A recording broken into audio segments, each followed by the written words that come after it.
America is ashamed of how this White House is treating our soldiers. Let me explain. Two of my dad's uncles stormed the beaches at Normandy. My dad served, my brother served this country.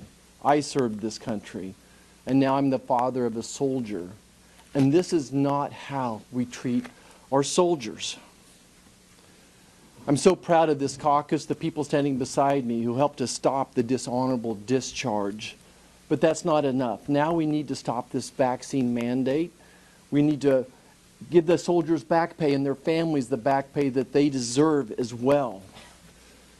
My colleagues will point out so many of the facts that are important, but I want to talk about the science for just a second. In the spring of 2020, I went and volunteered at a hospital in southwest Kansas. There were several big meat packing plants there, and the COVID virus was ripping through those packing plants.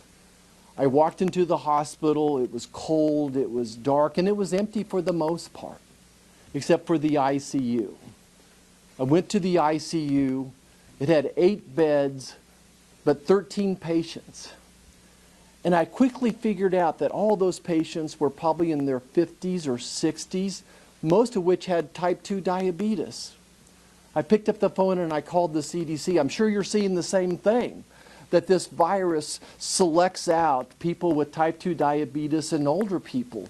So think about these folks that are in the ICU. They're living in trailer homes where there's 8, 12, 14, 16 people packed into a 2-bedroom trailer home.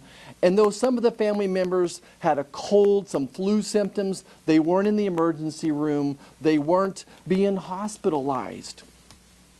We knew early on that this virus impacts the elderly, people that have medical conditions, but not our youth that are in good health. And what we didn't know then, but certainly can confirm now, there's significant risk from taking this vaccine. Thousands of soldiers have taken this vaccine and now have medical complications. Some of them will never be able to serve the military of their country again because of the medical conditions that they've had from this vaccine.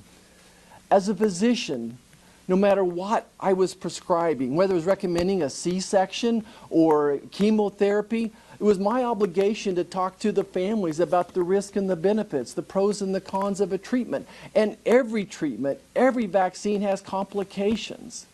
And we know that the complication risk, especially for young, healthy men, is extremely high from the vaccine, causing pericarditis and other autoimmune problems. And now we want to still kick them out of the military because they refused the vaccine? And I'm not even addressed natural immunity, that we knew all along natural immunity would be better than this vaccine.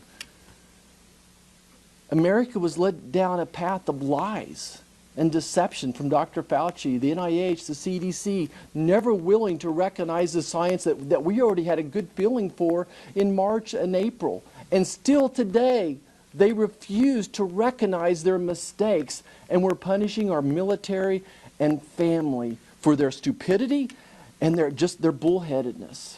I'm ashamed of how this White House is treating our military.